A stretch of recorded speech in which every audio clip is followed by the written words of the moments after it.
So hello viewers, welcome back to our channel target competitive. আমি সুমন, তোমার জন্য আজকে আমি নিয়েছি 25টা বায়োলজির ইম্পর্টেন্ট এমসিকিউ উইথ পিওয়াইকিউজ, যেটা পুরোপুরি সেলের উপর বেস করে তৈরি এবং অবশ্যই বাছাই করা কতগুলি কোশ্চেন যেগুলো ইতিমধ্যে তোমাদের বিভিন্ন ধরনের কম্পিটিটিভ এক্সামে চলে এসেছে এবং ভবিষ্যতে আসার চান্স খুবই বেশি। তো আশা করি তোমাদের এই ভিডিওটা দেখে খুবই ভালো লাগবে এবং আমরা অনেক কিছু শিখতে পারবো এই ভিডিও থেকে। অবশ্যই যদি চ্যানেল নতুন হয়ে থাকে তাহলে অবশ্যই চ্যানেলটা সাবস্ক্রাইব করবে, লাইক করবে এবং শেয়ার করবে। তো চলো শুরু করা যাক আমাদের আজকের এই video, biology chapter cell class 1। তো দেখো, আজকে আমাদের সবথেকে প্রথম প্রশ্ন হচ্ছে কি, জীবদেহের গঠনগত ও কার্যগত একক কি? ঠিক আছে, এসএসসি 2012-তে পড়ে গেছে কিন্তু। ঠিক আছে, জীবদেহের গঠনগত ও কার্যগত একক কি? কলা, কোষ, অঙ্গ নাকি তন্ত্র? এখানে আমাদের আসলে অ্যান্সার হবে কি, কোষ অর্থাৎ সেল। সেল হচ্ছে আমাদের জীবদেহের গঠনগত ও কার্যগত একক। ঠিক আছে, অর্থাৎ হচ্ছে কি স্ট্রাকচারাল। ঠিক আছে, স্ট্রাকচারাল স্ট্রাকচারাল অ্যান্ড হচ্ছে কি ফাংশনাল। ঠিক আছে, structural and functional structural and functional হচ্ছে কি ইউনিট অফ সেল। কাকে? Unit of human body. কি বলবো এটা আমরা? সেল। ঠিক আছে, কোষের গঠনগত ও কার্যগত একক হচ্ছে কি সেল। এবারে দেখো একটা জিনিস, এই যে সেল বলছি আমরা, এই সেলের ভেতর কিন্তু প্রচুর পরিমাণে অর্গানেলস থাকে। সেল অর্গানেলস তাদেরকে বলা হয়, প্রচুর পরিমাণে অর্গানেলস থাকে। যেমন আমাদের শরীরে বিভিন্ন অর্গান আছে, তেমনি সেলের ভিতরেও কিন্তু অনেক অর্গান আছে। ঠিক আছে, সেগুলো আমরা বলবো কি সেল অর্গানেল, বা বাংলা হচ্ছে কি কোষীয় অঙ্গাণু। অর্থাৎ সেল মানে কোষ, অর্গানেল মানে অঙ্গাণু, অর্থাৎ সেল অর্গানেলস। ঠিক আছে, এই সেলের একবারে মিডল পয়েন্টে থাকে কি নিউক্লিয়াস। ঠিক আছে, সেলের একদম মিডল পয়েন্ট দিক করে থাকে কি নিউক্লিয়াস, এবং এই যে নিউক্লিয়াস, এর চারপাশে প্রচুর পরিমাণে সেল অর্গানেলস থাকে, বিভিন্ন সেল অর্গানেলস থাকে। ঠিক আছে, এবং তাদের বিভিন্ন ধরনের অর্গানেলসে কিন্তু বিভিন্ন ধরনের আলাদা আলাদা কাজ থাকে। ঠিক আছে, এবং চলো আমরা একটা ছবি দিয়ে দেখে নিই যে এই সেল অর্গানের কীরকম দেখতে হয় বা কোথায় কোথায় থাকে। তো দেখো, এটা হচ্ছে অ্যানিম্যাল সেলস। ঠিক আছে, এটা হচ্ছে অ্যানিম্যাল সেলস, প্রাণী কোষের গঠন। ঠিক আছে, এটা হচ্ছে একটা অ্যানিম্যাল সেলস, এই যেটা। তো দেখো কী কী থাকে সেল অর্গানেলস।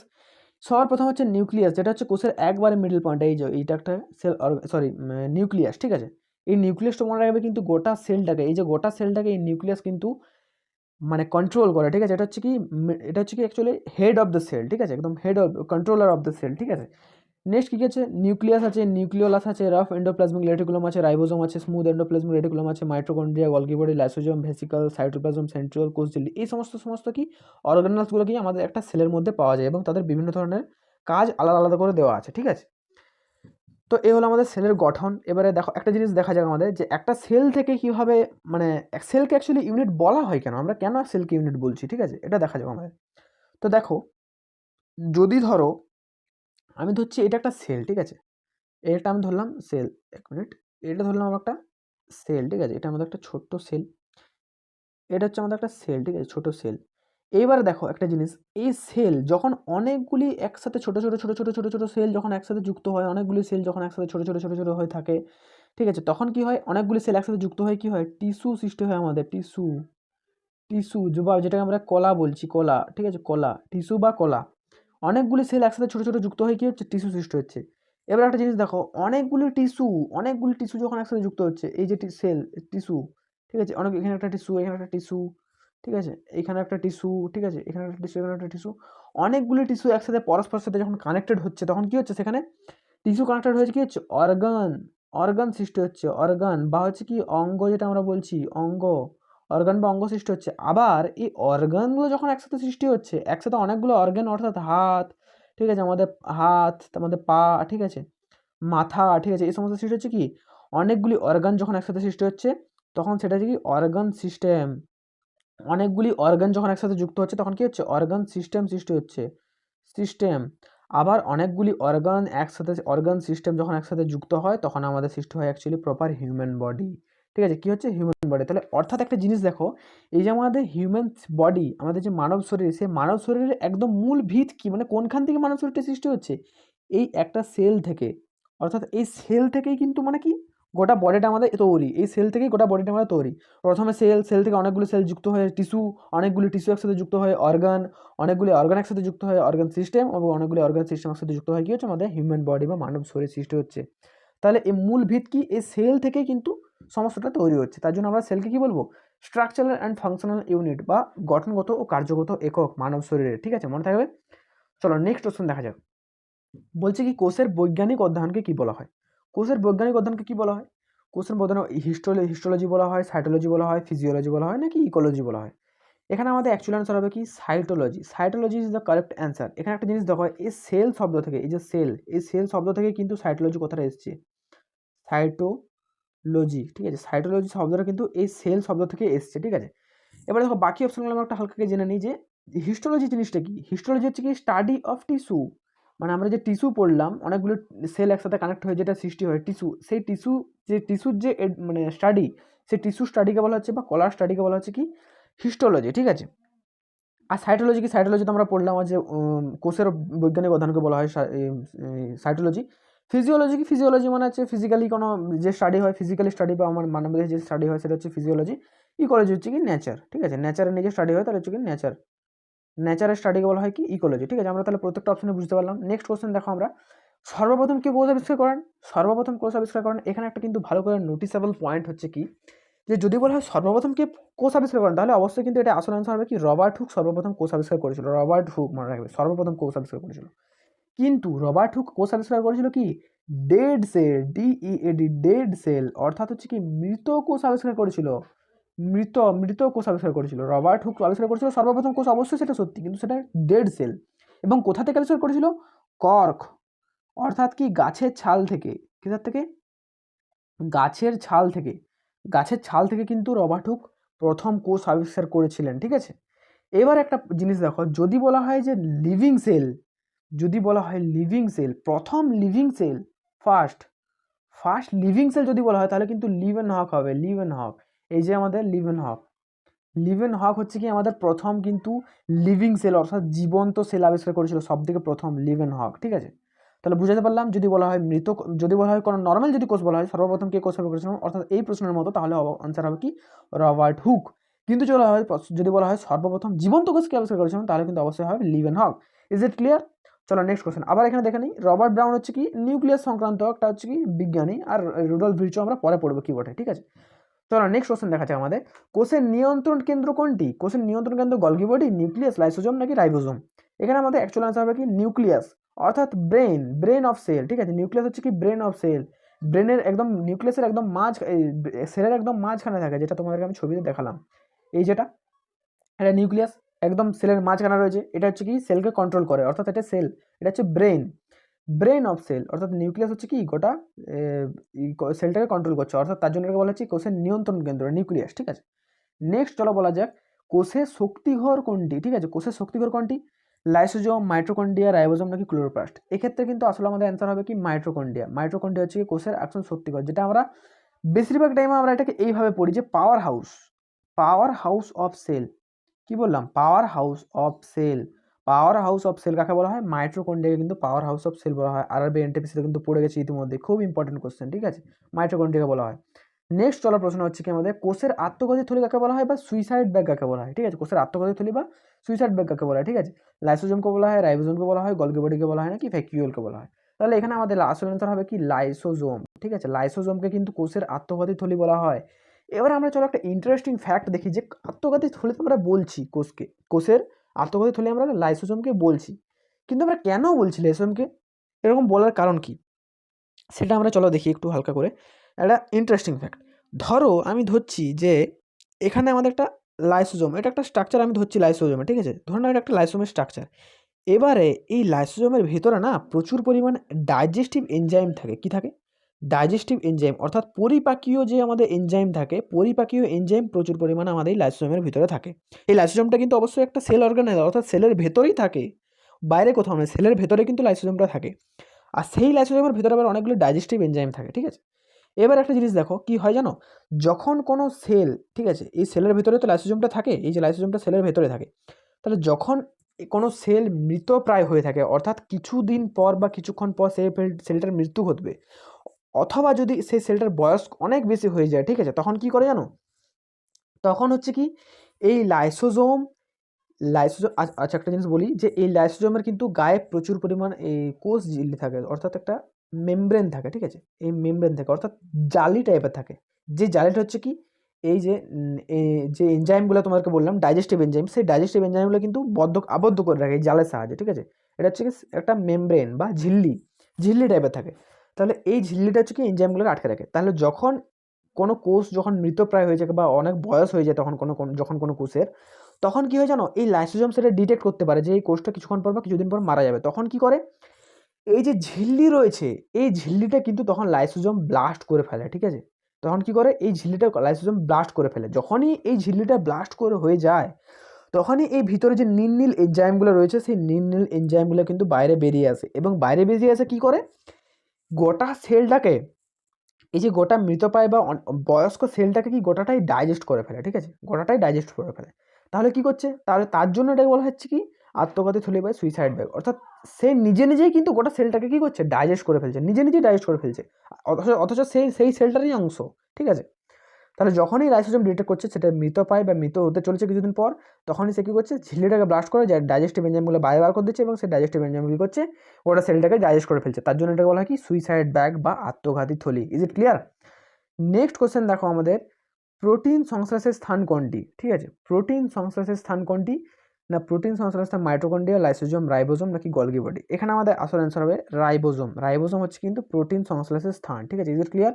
প্রোটিন সংশ্লেষের স্থান কোনটি, রাইবোজোম।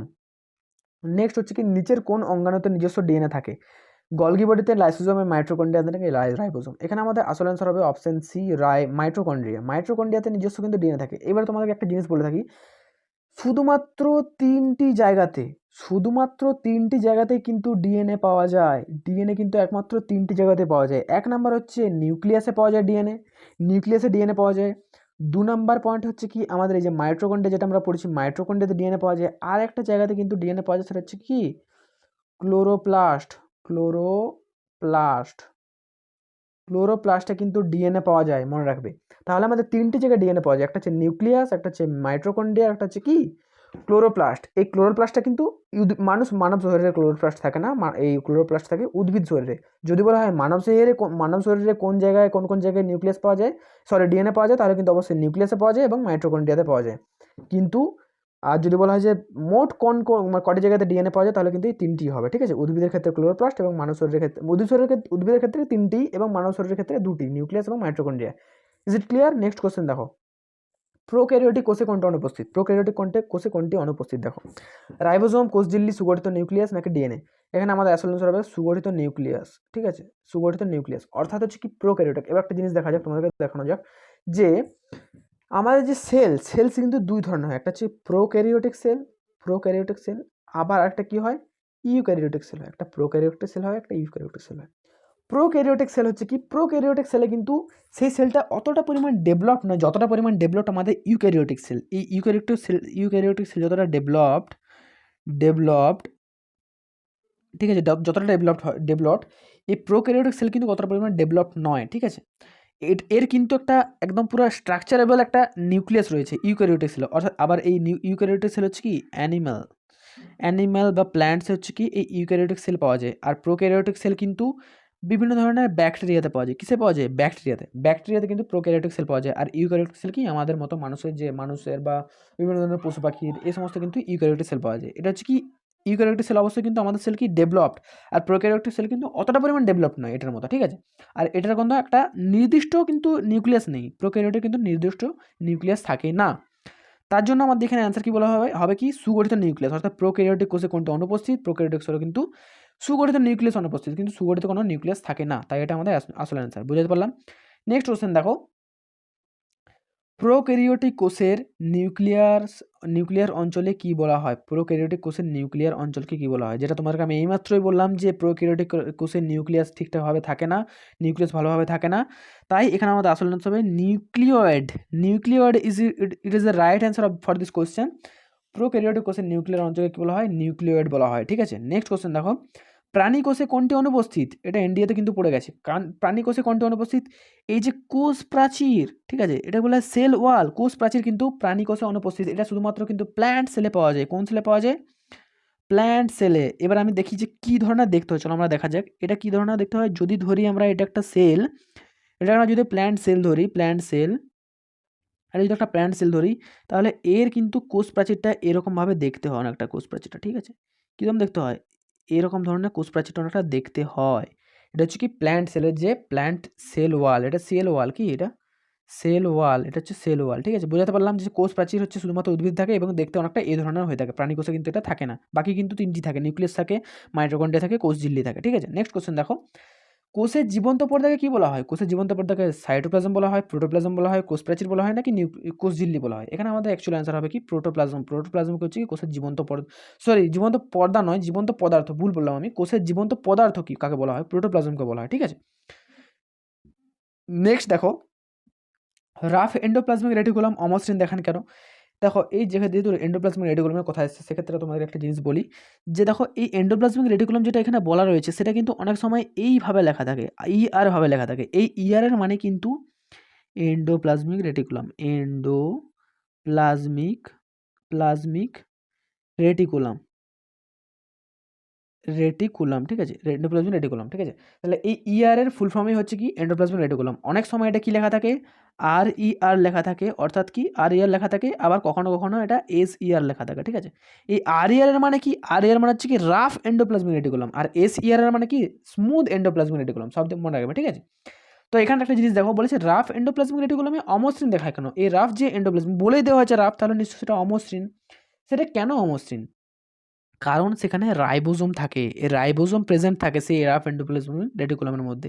দেখো আমাদের প্রথম পেজে যে আমাদের 2 নম্বর পেজের ছবিটা আমরা দেখলাম, এই ছবি যে দেখো ছবিতে একটা জিনিস তোমরা লক্ষ্য করো যে এই ছবিতে কিন্তু দেখো এই যে গোল গোল যে পিঙ্ক কালারের যে ছোট ছোট বিন্দুগুলো দেখা যাচ্ছে, এগুলো কিন্তু কি রাইবোজোম, যেটা কিন্তু এই রাফ এন্ডোপ্লাজমিক রেটিকুলামের মধ্যে রয়েছে, চিটিয়ে রয়েছে, তার জন্য কি এটা রাফ। কিন্তু এই যে অরেঞ্জ কালারের যেটা দেখতে পাচ্ছ এটা কিন্তু স্মুথ এন্ডোপ্লাজমিক রেটিকুলাম, এটাতে কিন্তু ওই ধরনের কোনো পদার্থ নেই, তার জন্য এটা স্মুথ বলা হয়েছে। বুঝতে পারছো তো?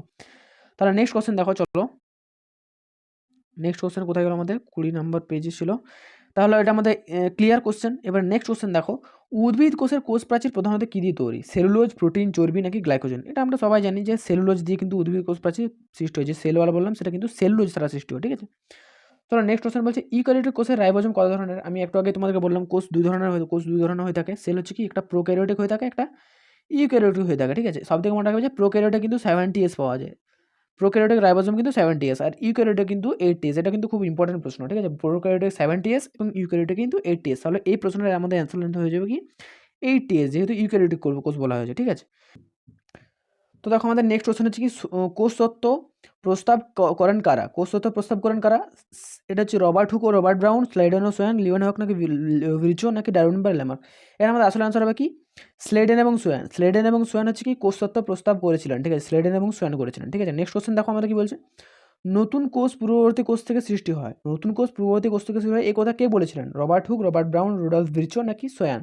এখানে আমাদের আসলে আনসার হবে রুডলফ ভির্চো। এখানে দেখো রুডলফ ভির্চো, এক্ষেত্রে একটা জিনিস বলি, রুডলফ ভির্চো কিন্তু একটা মানে কথা বলেছিলেন যে পূর্ববর্তী কোষ থেকেই কিন্তু নতুন কোষের সৃষ্টি হয়, অর্থাৎ নতুন কোষ যে সৃষ্টি হয় সেটা কিন্তু পূর্ববর্তী কোষ থেকে সৃষ্টি হয়, তারা নতুন করে উদয় হয় না, ঠিক আছে। তো দেখো এটা আমাদের যে প্রবাদটা, এটা আমরা দেখি একটু, চলো, যে রুডলফ ভির্চো কি বলেছিলেন। এই দেখো রুডলফ ভির্চো এখানে কি বলেছিলেন যে ওমিনিস সেলুলা ই সেলুলা, অর্থাৎ every cell exist from a pre existing cell, অর্থাৎ প্রত্যেক নতুন কোষ পূর্ববর্তী কোষ থেকেই সৃষ্টি হয়, অর্থাৎ যে নতুন কোষ সৃষ্টি হয় সেটা পূর্ববর্তী কোষ থেকে সৃষ্টি হয়, ঠিক আছে। রুডলফ ভির্চো এই যে 1855 সালে কিন্তু এই কথাটা তিনি বলেছিলেন, ঠিক আছে। অর্থাৎ দেখো এই যে নতুন, এটা মাতৃকোষ, অর্থাৎ এটা পুরনো কোষ, ঠিক আছে। যে প্রি এক্সিস্টিং সেল এটা হচ্ছে এই মাতৃকোষ, এবং সেটা বিভাজন দেখো আস্তে আস্তে শুরু হয়েছে, এখানে ভিতরে নিউক্লিয়াস আস্তে আস্তে হয়েছে। এবার এই দেখো নিউক্লিয়াস আস্তে আস্তে বিভাজন হলো, নিউক্লিয়াস বিভাজন হওয়ার পরে এই মাঝে মাঝে কেটে পড়ে দুটো নতুন সেল সৃষ্টি হয়ে গেলো। অর্থাৎ ধরো এই যে ধরো যদি আমাদের হাতে কোথাও, এটা ধরো আমাদের হাত, এটা হাতে যদি কোথাও আমাদের এখানে এটা কেটে যায়, এরকমভাবে যদি কেটে যায় উপরিভাগটা হাতে, সেখানে ধরো এটা সেটা কী করে পূরণ হবে? আমাদের যে ক্ষতটা সৃষ্টি হলো এখান থেকে তো অনেকটা মাংস উঠে গেলো, ধরো এখান থেকে ক্ষতটা কীভাবে পূরণ হবে? এই যে পাশাপাশি যে সেলগুলো আমাদের রয়েছে, ছোটো ছোটো যে সেল রয়েছে, সেই সেলগুলো কী হয় জানো? এই সেলগুলো হচ্ছে আগেকার সেল, ঠিক আছে। অর্থাৎ এই যে মাঝের যে ফাঁকা অংশটা, এই ফাঁকা অংশটা পূরণ হয় কি কোথা থেকে জানো? এই পাশের যে সেলগুলো আছে সেগুলো কিন্তু ডিভাইড হয়, সেল ডিভিশন হয়, সেল ডিভিশন হয়ে পরে পরে এই যে এই অংশটা কিন্তু পূরণ হয়। তোমরা দেখেছো নিজেদের ক্ষতটা কী করবে, কীভাবে আস্তে আস্তে সেরে যায়, এইভাবে স্যারে সেল ডিভিশন হওয়ার পরে স্যার, ঠিক আছে। অর্থাৎ কি ওমিনিস সেলুলা ইসেলুলা, অর্থাৎ পুরোনো সেল থেকে বিভাজন হয়ে নতুন সেল সৃষ্টি হয়, নতুন সেল কিন্তু কোথা থেকে উৎপত্তি হয় না। বুঝতে পারলাম? তাহলে এটা আমাদের আসলে আনসার হবে কি রুডলফ ভির্চো, ঠিক আছে। নেক্সট কোশ্চেন হচ্ছে কি আমাদের দেখো নেক্সট কোশ্চেন হচ্ছে কি কোষের বিভিন্ন রাসায়নিক বিক্রিয়ার প্রধান স্থান কোনটি? নিউক্লিয়াস, সাইটোপ্লাজম, কোষ প্রাচীর না নিউক্লিয়াস? এখানে আমাদের অ্যাকচুয়াল অ্যান্সার হবে কিন্তু সাইটোপ্লাজম। সাইটোপ্লাজম হচ্ছে আমাদের কি কোষের রাসায়নিক প্রক্রিয়ার যে কেমিক্যাল রিঅ্যাকশন হয় সেটা কিন্তু সাইটোপ্লাজমেই ঘটে থাকে। নেক্সট কোশ্চেন দেখো কোষের আকৃতি ও গঠন বজায় রাখতে কোনটি সাহায্য করে? দেখো একটা জিনিস দেখো তোমাদেরকে বলি যে যখন আমাদের শরীর ধরো আমাদের শরীরের ভিতরে যে কঙ্কাল আছে বা আমাদের যে সেই স্কেলিটন আছে, ঠিক আছে, যে স্কেলিটন আছে, স্কেলিটন যেটা আমাদের আছে কঙ্কাল, সেই কঙ্কালটার যে স্ট্রাকচারটা, সেই স্ট্রাকচারটা না থাকলে কি আমাদের বডির মাংসপেশিগুলো ধরে থাকতে পারতো? বা আমাদের বডির যে চামড়া আছে, মাংসপেশি আছে, সেগুলো কি ধরে থাকতে পারতো? না, পারতো না। আমাদের ভেতরের যে এন্ডোস্কেলিটন আছে, যেটা আমাদের কঙ্কালটা, সেটা আছেই বলেই আমাদের শরীরের এই স্ট্রাকচারটা। আসল স্ট্রাকচার হচ্ছে আমাদের ওই কঙ্কালটা, তার উপরে মাংসপেশি দিয়ে আমাদের শরীরের এই গঠনটা সৃষ্টি হয়েছে। বুঝা গেল? তাহলে সেরকম হচ্ছে কি কোষেরও সেরকম অনেকগুলি অনেক একটা স্ট্রাকচার আছে, সেটা হচ্ছে কি বললাম সাইটোস্কেলিটন, ঠিক আছে। এই দেখো আমাদের যেমন শরীরের স্কেলিটন আছে, দেখেন এখানেও কিন্তু স্কেলিটন বলে কথাটা উল্লেখ করা আছে, অর্থাৎ কি এটাই আমাদের অ্যাকচুয়াল অ্যান্সার। অর্থাৎ কোষের ভিতরেও কিন্তু সাইটোস্কেলিটন আছে, যেটা আমাদের কোষের কি একটা স্ট্রাকচার বা আকৃতি গঠন করছে নিজস্ব। আমাদের শরীরে যেমন কঙ্কাল একটা স্ট্রাকচার গঠন করছে আমাদের শরীরে, তেমনি সাইটোস্কেলিটন হচ্ছে কোষের কঙ্কাল, ঠিক আছে। তো এটা আমাদের আসল অ্যান্সার। দেখো তোমাদের নেক্সট কোশ্চেন কি বলা হয়েছে, নেক্সট কোশ্চেন বলা হচ্ছে কি কোষের ট্রাফিক পুলিশ কাকে বলা হয়? অর্থাৎ traffic police of the cell কাকে বলা হয়? ঠিক আছে, গলগি বডিকে বলা হয়, রাইবোজোমকে বলা হয়, এন্ডোপ্লাজমিক রেটিকুলামকে বলা হয়, নাকি লাইসোজোমকে বলা হয়? ঠিক আছে, তো এই ক্ষেত্রে দেখো আমাদের এখানে অ্যান্সার হবে কি Golgi body is the right answer for this question. ঠিক আছে, গলগি বডি হচ্ছে এটা অ্যাকচুয়াল অ্যান্সার হবে। কেন হবে?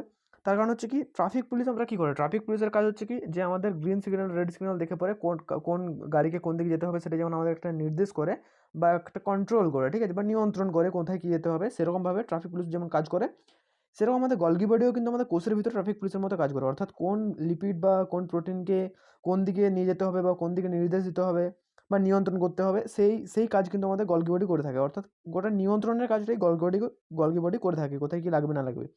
সেই কারণে আমাদের গলগি বডিকে বলা হয় ট্রাফিক পুলিশ। ঠিক আছে, বুঝতে পারলাম। তো নেক্সট কোশ্চেন দেখো সবচেয়ে ক্ষুদ্রতম কোষ কোনটি? সবথেকে ক্ষুদ্রতম কোষ হচ্ছে কি স্মলেস্ট লিভিং সেল যদি বলা হয় তাহলে অবশ্যই আমাদের কী হবে মাইক্রোপ্লাজমা, কিন্তু স্মলেস্ট সেল। ঠিক আছে, সবচেয়ে ক্ষুদ্রতম কোষ হচ্ছে কি মাইক্রোপ্লাজমা। ঠিক আছে, মাইক্রোপ্লাজমা সবথেকে স্মলেস্ট সেল। এবার একটা জিনিস দেখো যে ভালো করে কতগুলি জিনিস মনে রাখো, যদি বলা হয় সবথেকে ক্ষুদ্রতম কোষ, পৃথিবীর সবথেকে ক্ষুদ্রতম কোষ কি, তাহলে অবশ্যই কী হবে মাইক্রোপ্লাজমা হবে। কিন্তু এখানে যদি বলে যে হিউম্যান বডিতে কি বলা, যদি হিউম্যান বডিতে, ঠিক আছে, হিউম্যান বডিতে যদি বলা হয়, হিউম্যান বডিতে যদি বলা হয় সব থেকে, চলো পরের পাতা দেখা যাক। হিউম্যান বডিতে যদি বলা হয়, হিউম্যান বডিতে যদি বলা হয় বিগেস্ট সেল, হিউম্যান বডি যদি বিগেস্ট সেল বলা হয় তাহলে কিন্তু সেখানে কি হবে ওভাম। ওভাম মানে হচ্ছে কি ডিম্বাণু, ডিম্বাণু, ডিম্বাণু। ঠিক আছে, ডিম্বাণু হচ্ছে কি হিউম্যান বডিতে সব থেকে বড় সেল যদি বলা হয় তাহলে সেটা কিন্তু হবে কী হবে ডিম্বাণু হবে। আর যদি স্মলেস্ট বলা হয় স্মল, হিউম্যান বডিতে অবশ্যই কিন্তু হিউম্যান বডি যদি স্মলেস্ট বলা হয় তাহলে কী হবে স্পার্ম। স্পার্ম বা যদি বলা হয় এটাকে শুক্রাণু বলা হয়। ঠিক আছে, শুক্রাণু। এই শুক্রাণু হচ্ছে কি আমাদের শরীরের সব থেকে স্মলেস্ট সেল এবং বিগেস্ট সেল হচ্ছে কি ওভাম, যেটা মহিলাদের ক্ষেত্রে থাকে, স্পার্মটা ছেলেদের মধ্যে থাকে। ঠিক আছে, তাহলে আমরা বুঝতে পারলাম যে হিউম্যান বডিতে সব থেকে বড় ছোটো কি আর পৃথিবীর মধ্যে সব থেকে ছোটো কি, পৃথিবীর মধ্যে সব থেকে ছোটো হচ্ছে কি যেটা বললাম মাইক্রোপ্লাজমা। আবার একটা জিনিস বলি যে পৃথিবীর মধ্যে যদি বলা সব থেকে বড় কোষ কি, হিউম্যান বডিতে যদি না বলা হয়, যদি সব থেকে বড় কোষ বলা হয় কি, তাহলে কিন্তু অস্ট্রিচ এগ, মানে আমরা দেখেছি উট পাখির ডিম, এই উট পাখির ডিম হচ্ছে পৃথিবীর মধ্যে সব থেকে বড় কোষ। ঠিক আছে, উট পাখির ডিম হচ্ছে অস্ট্রিচ, অর্থাৎ উট পাখির ডিম। উট পাখির ডিম হচ্ছে কি আমাদের সব থেকে বড় কোষ, আর সব থেকে ছোটো কোষ হচ্ছে কি মাইক্রোপ্লাজমা। এবং হিউম্যান বডিতে যদি বলা হয় তাহলে বিগেস্ট যদি বলা হয় ওভাম, আর স্মলেস্ট বলা হয় স্পার্ম। ইজ ইট ক্লিয়ার পুরোপুরি? চলো নেক্সট কোশ্চেন দেখো মানবদের সবচেয়ে লম্বা কোষ কি? হ্যাঁ, এটার একটা কোশ্চেন যে মানবদের সবচেয়ে লম্বা কোষ কি। বড় কোষ তো আমরা বুঝলাম যে ওভাম এবং ছোট কোষ হচ্ছে কি স্পার্ম, কিন্তু যদি বলা হয় লম্বা কোষ কি, তাহলে লম্বা কোষের ক্ষেত্রে কি হবে লোহিত রক্তকণিকা হবে, ডিম্বাণু হবে, নাকি স্নায়ু কোষ হবে, না কি হবে শ্বেত রক্তকণিকা হবে, ডব্লিউবিসি হবে। এখানে কিন্তু আমাদের আসল অ্যান্সার হবে কি স্নায়ু কোষ, অর্থাৎ নার্ভ সেল। নার্ভ সেল হচ্ছে কি আমাদের এই যে মানবের সবচেয়ে লম্বা কোষ, সেটা দেখতে অনেকটা এরকম টাইপের হয়। ঠিক আছে, এরকম টাইপের নার্ভ সেলটা দেখতে অনেকটা হয় লম্বা টাইপের। ঠিক আছে, মানবদের সবচেয়ে লম্বা কোষ হচ্ছে কি নার্ভ সেল। নেক্সট হচ্ছে কি দেখো গলগি বডির প্রধান কাজ কি, আরআরবিতে পড়ে গেছে কিন্তু প্রশ্নটা। গলগি বডি হচ্ছে কি প্রধান কাজ হচ্ছে কি এটিপি উৎপাদন করা, প্রোটিন ও লিপিডের পরিবর্তন, প্যাকেজিং ও নিঃসরণ, প্রোটিন সংশ্লেষণ এবং কোষীয় শ্বসন। এখানে আমাদের আসলে অ্যান্সার হবে কি অপশন বি, অর্থাৎ প্রোটিন ও লিপিডের প্যাকেজিং ও নিঃসরণ। এবার একটা জিনিস তোমাদেরকে বলে রাখি, এই গলগি বডিকে কিন্তু বলা হয় খুব important question office post office বলা হয় একে, পোস্ট অফিস অফ সেল বলা হয়। পোস্ট অফিস অফ সেল বলা হয় কাকে? গলগি বডিকে বলা হয়। কেন বলা হয় আমরা বুঝবো এবারে। কারণ এই পোস্ট অফিস হচ্ছে কেন বলা হয়, কারণ এই গলগি বডি হচ্ছে যে প্রোটিন লিপিড যে সমস্ত জিনিসগুলো আছে সেগুলো কি প্যাকেজিং করে, সেগুলো প্যাকেজিং করে কোথায় কি দরকার সেখানে পাঠায় সেটা। ঠিক আছে, আমরা কী করি, পোস্ট অফিসে যখন আমাদের কোনো চিঠি পাঠানো থাকে আমরা চিঠিটা লিখি, সেটা প্যাকেটিং করে পোস্ট অফিসে দিয়ে আসি এবং তারা সেটাকে কী করে, কোথাও পাঠিয়ে দেয়। সেরকম এইটাও কিন্তু প্রোটিন বা লিপিডকে একসাথে প্যাকেজিং করে কিন্তু যেখানে পাঠানোর দরকার সেখানে পাঠিয়ে দেয় বলে এটা কী বলা হয়, পোস্ট অফিস অফ সেল বলা হয়। তাহলে প্রোটিন ও লিপিডের পরিবর্তন প্যাকেজিং হচ্ছে কি গলগি বডির আসল কাজ। Is it clear? Next question, উদ্ভিদ কোষে সালোক সংশ্লেষের কোন অঙ্গাণুতে গঠিত হয়? মাইটোকন্ড্রিয়াতে হয়, ক্লোরোপ্লাস্টে হয়, রাইবোজোমে হয় নাকি গলগি বডিতে হয়? তাহলে এখানে আমরা দেখো আসল আনসার কী হবে, উদ্ভিদ কোষে সালোক সংশ্লেষ কোথা থেকে হয়? ক্লোরোপ্লাস্টে হয়। ক্লোরোপ্লাস্ট যেটা বললাম এটা শুধুমাত্র প্ল্যান্ট সেলে থাকে, ঠিক আছে, প্ল্যান্ট সেলে থাকে। আর এটার মধ্যে কিন্তু কি থাকে, ডিএনএ থাকে কিন্তু ক্লোরোপ্লাস্টের মধ্যে, ঠিক আছে। তাহলে বলছি উদ্ভিদ কোষে সালোক সংশ্লেষ কোথা থেকে হয়? ক্লোরোপ্লাস্ট। এটা কি গ্রিন কালারের হয়, ঠিক আছে, কী কালার হয়? গ্রিন কালারের ক্লোরোপ্লাস্ট হয়, যেটা দ্বারা আমাদের ফটোসিনথেসিস যাকে বলে আমরা, সালোক সংশ্লেষ বা ফটোসিনথেসিস এটা দ্বারা গঠিত হয়, ঠিক আছে। নেক্সট এবং লাস্ট কোশ্চেন আমাদের কি আছে, টোটিপোটেন্সি কাকে বলা হয়? টোটিপোটেন্সি জিনিসটা কি আমরা বুঝি চলো। টোটিপোটেন্সি জিনিস হচ্ছে একটা সেল থেকে গোটা একটা বডি সৃষ্টি করা, একটা সেল থেকে গোটা একটা বডি সৃষ্টি করা, নতুন একটা বডি সৃষ্টিকে বলা হচ্ছে কি টোটিপোটেন্সিকে বলা হয়, ঠিক আছে। দেখো এটা আমরা যদি একটা ধরো মানব শরীরের হিসাবে যদি আমরা এটা উদাহরণটা নিই তাহলে দেখা যাক জিনিসটা কী হয়। ধরো আমাদের স্পার্ম যেটা আমাদের আছে, স্পার্ম বা শুক্রাণু, ঠিক আছে, স্পার্ম বা শুক্রাণু যেটা থাকে, এই স্পার্ম এবং ওভাম যখন একসাথে মিলিত হয়, স্পার্ম এবং ওভাম যখন একসাথে মিলিত হয় তখন তার ফলে কী সৃষ্টি হয় জানো, একটা সেল সৃষ্টি হয় যেটার নাম হচ্ছে কি জানো, জাইগোট, ঠিক আছে, জাইগোট। এটা ফার্টিলাইজ করে, দুটো একসাথে ফার্টিলাইজ, স্পার্মটা ওভাম যখন ফার্টিলাইজ করে তখন সেটার ক্ষেত্রে কী হয়, একটা জাইগোট সৃষ্টি হয়। এই জাইগোটটাকে কিন্তু আমরা কি বলবো, টোটিপোটেন্সি বলতে পারি, এই জাইগোটটাকে সেলের টোটিপোটেন্সি বলতে পারি। কেন? কারণ এই জাইগোটটাই আস্তে আস্তে সেল ডিভিশন করে, একটা থেকে দুটো, দুটো থেকে চারটে, এরমভাবে সেল ডিভিশন করে করে কিন্তু আমাদের গোটা হিউম্যান বডিটা সৃষ্টি হচ্ছে। অর্থাৎ একটা সেল থেকে ভাবো গোটা হিউম্যান বডিটা সৃষ্টি হচ্ছে, যখন স্পার্ম ওভামে ফার্টিলাইজ করছে, ফার্টিলাইজ করার পরে একটা সৃষ্টি হচ্ছে কি জাইগোট, সেই জাইগোট থেকে সেল ডিভিশন হওয়ার পরে আমাদের গোটা মানব দেহটা সৃষ্টি হচ্ছে। তার জন্য আমরা কি বলবো, এটাকে টোটিপোটেন্সি বলবো, জাইগোটটাকে আমরা টোটিপোটেন্সি বলতে পারি। অর্থাৎ এক্ষেত্রে আমরা কি বলবো, যে একটি কোষ থেকে সম্পূর্ণ নতুন উদ্ভিদ বা প্রাণী সৃষ্টি করা। তাহলে আমাদের টোটিপোটেন্সি বলতে এটা আমাদের আসল উত্তর হবে। একটি উদ্ভিদ কোষেতে, এটা উদ্ভিদের ক্ষেত্রে প্রযোজ্য, একটি উদ্ভিদ কোষের সম্পূর্ণ নতুন উদ্ভিদ তৈরি করার ক্ষমতা, এটা হচ্ছে আমাদের উদ্ভিদের টোটিপোটেন্সি। তাহলে ইজ ইট ক্লিয়ার, বুঝতে পারলাম? তো আজকের ক্লাস এই পর্যন্তই। আশা করি তোমাদের ক্লাসটা খুবই ভালো লেগেছে। যদি তোমাদের চ্যানেলে তোমরা নতুন হয়ে থাকো তাহলে অবশ্যই চ্যানেলটা সাবস্ক্রাইব করবে, শেয়ার করবে এবং তোমাদের বন্ধুদের মধ্যে শেয়ার করে দেবে। আশা করি এই ভিডিওটা থেকে তোমরা অনেক কিছু শিখতে পারলে এবং তোমাদের ভবিষ্যতে যে পরীক্ষা রয়েছে সেগুলো অবশ্যই এই প্রশ্নগুলো থেকে অবশ্যই কিছু না কিছু প্রশ্ন তোমাদের পড়বে। তো আজকের মতো এখান পর্যন্ত, দেখা হচ্ছে পরের ভিডিওতে, তখন পর্যন্ত ভালো থাকো, সুস্থ থাকো।